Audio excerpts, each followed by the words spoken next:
কলকাতার গার্ডেন ব্রিজে মধ্যরাতে ভেঙে পড়ল নির্মীয়মান বহুতল। মাঝরাতে প্রায় রাত 12টা নাগাদ গার্ডেন ব্রিজের ফতেপুর এলাকায় তাঁতিপাড়ায় প্রচণ্ড শব্দে কেঁপে ওঠে গোটা এলাকা। সোমবার 18ই মার্চ সকাল পর্যন্ত দুজনের মৃত্যুর খবর মিলেছে। মৃতের সংখ্যা আরও বাড়তে পারে বলে আশঙ্কা করা হচ্ছে।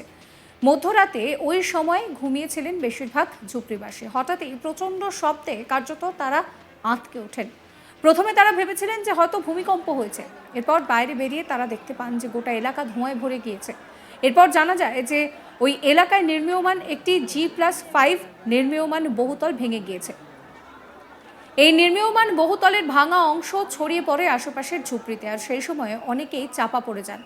আহতদের চিৎকারে গোটা এলাকায় চাঞ্চল্য ছড়িয়ে পড়ে। জলাভূমি বুঝিয়েই ওই বেআইনি বহুতল নির্মিত হচ্ছিল বলে মত এলাকাবাসীদের।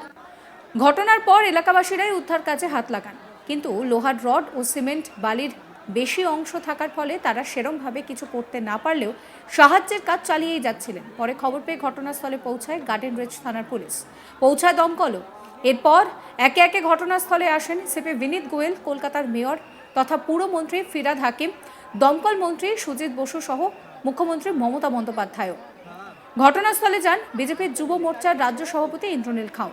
কলকাতা পুরসভার 134 নম্বর ওয়ার্ডে পড়েছে এই এলাকাটি। স্থানীয়দের অভিযোগ, বেআইনি নির্মাণ এবং নিম্নমানের সামগ্রী ব্যবহার করার জন্যই এই বহুতলটি ভেঙে পড়ে। ঘটনার খবর পাওয়ার পর সঙ্গে সঙ্গে দমকল, সিভিল ডিফেন্সের লোক এবং ডিজাস্টার ম্যানেজমেন্টের আধিকারিকরা পৌঁছে উদ্ধার কাজে হাত লাগান।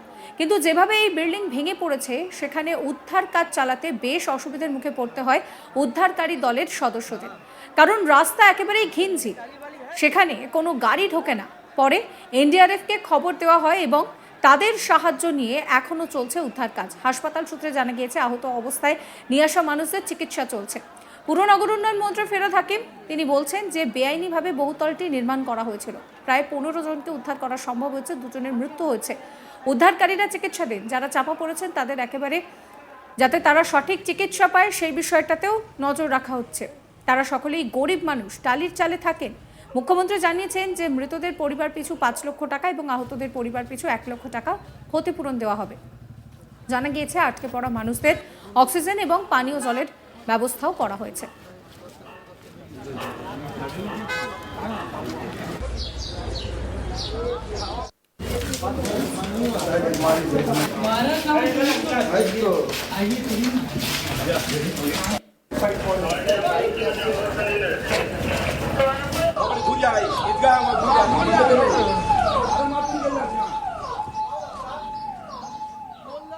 ফিরহাদ হাকিম তিনি কি জানাচ্ছেন শোনাবো। অলরেডি 8 জনকে ছেড়ে দিয়েছে, প্রিলিমিনারি ট্রিটমেন্ট করে রেস্কিউ কাজ চলছে। দেখা যাক, আমি আশা করছি যে ওদের সাথে কথাবার্তা হচ্ছে, জলও খাওয়ানো হচ্ছে, ফোনও করছে, কেউ ফোনও করছে। ওদের যদি বার করে নিয়ে আসা যায় তাহলে আমার। এখনো পর্যন্ত কতজন উদ্ধার হয়েছে? প্রায় 15 জন, 15 জন। আরও এর ভেতরে যাদের সাথে কথা হচ্ছে আরো 4-5 জন আছে, তাদের আশা করছি বেরিয়ে যাবে। হ্যাঁ, 2 জন মারা গেছে, এখানেই আছে। নামটা 15 জন উদ্ধার এবং পাশাপাশি 8 জনের মৃত্যু হয়েছে।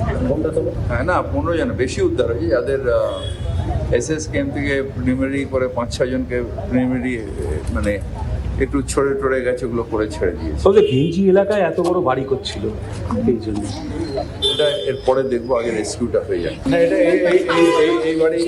এই বাড়ির প্ল্যান থাকতে পারে না, যারা করেছে তাদের আইন অনুযায়ী ব্যবস্থা।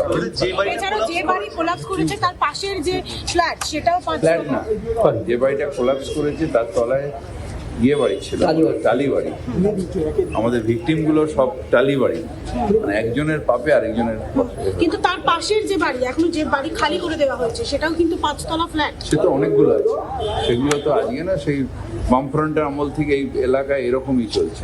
যে বাড়িটা কোলাপস করেছে ওটা কি লিগালি কনস্ট্রাক্টেড ছিল? না, আমি বলতে পারবো না, কিন্তু লিগালি এই এত বড় বাড়ি পাতলা গলিতে হয় না। শিওরেই লোকসভা নির্বাচন, আর এই লোকসভা নির্বাচনের একেবারে প্রাক্কালেই বহুতল ভেঙে পড়াকে নিয়ে একটা পলিটিক্যাল ব্লেম গেম শুরু হয়ে গিয়েছে।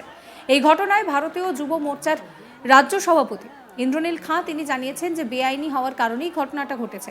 তিনি নিজে ঘটনাস্থলে আসেন, কিন্তু তাকে যেতে দেওয়া হয়নি, বাধা দেওয়া হয়েছে বলেও অভিযোগ সামনে এসেছে। কত লোক আহত হয়েছেন সেই তথ্য পুলিশ প্রশাসনকে জানাতে হবে, সেই বিষয়টাও কিন্তু তিনি দাবি করেছেন।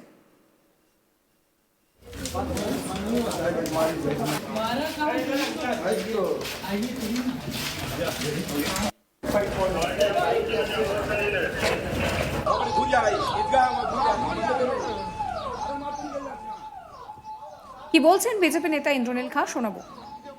কজন ভেতরে আছেন বা কজন কি অবস্থায় আছেন কোনো সঠিক তথ্য এখনও পুলিশ বা প্রশাসনের তরফ থেকেও কিছু আসছে না, সবই ধোঁয়াশায় আছে। কিন্তু একটাই আমাদের প্রত্যেকের প্রার্থনা, এখানে যারা এই বিল্ডিংয়ের নিচে, যে ধ্বংসস্তূপের নিচে যে সকল মানুষ আটকে আছে, তারা দ্রুত ওখান থেকে উদ্ধার হন এবং সর্বোপরি সকল যে প্রশাসনিক যারা কর্তারা এখানে আছেন, পুলিশ হোক, ফায়ার ব্রিগেড হোক, এনডিআরএফ বলুন বা রাজ্যে ডিজাস্টার ম্যানেজমেন্ট গ্রুপ যারা রয়েছেন, প্রত্যেককে কাঁধে কাঁধ মিলিয়ে এখন মানুষের যারা এখানে ফেসে আছেন তাদেরকে উদ্ধার করতে হবে। এটাই আমরা প্রত্যেকে মিলে এটাই চাই। এবং তার সাথে সাথে এটাও আমাদের ভাবতে হবে যে কেন আজকে সাধারণ মানুষকে এরকম একটা সিচুয়েশন, এরকম একটা রাত কাটাতে হচ্ছে, এরকম এত বড় একটা দুর্ঘটনা, এটা কার গাফিলতি, সেটা নিয়ে আগামী দিনে নিশ্চয়ই সেটা আমাদেরকে আলোচনা করতে হবে। এখনো কত লোক রয়েছে কিছু জানা গেছে? প্রশাসনিক তরফ থেকে কোনো এখনও সঠিক তথ্য দেওয়া হচ্ছে না এবং আমাদের একটা ডিস্টেন্সের পর আমাদেরকেও ভেতরে যেতে দিচ্ছে না, পৌঁছতে দিচ্ছে না।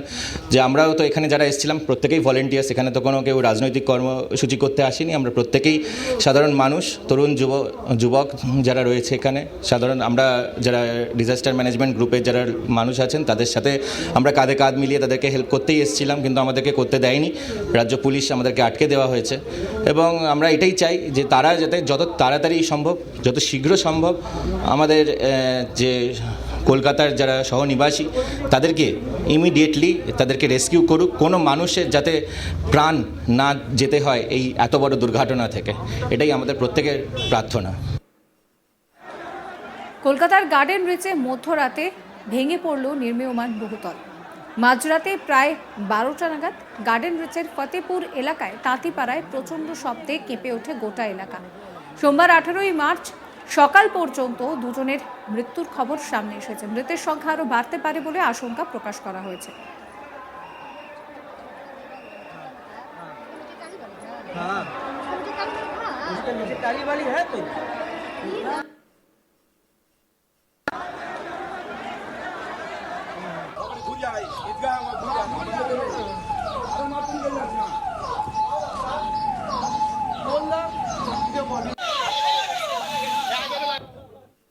সাবস্ক্রাইব করবেন আজ তাক বাংলার ইউটিউব চ্যানেলকে, ফলো করবেন হোয়াটসঅ্যাপ চ্যানেলও।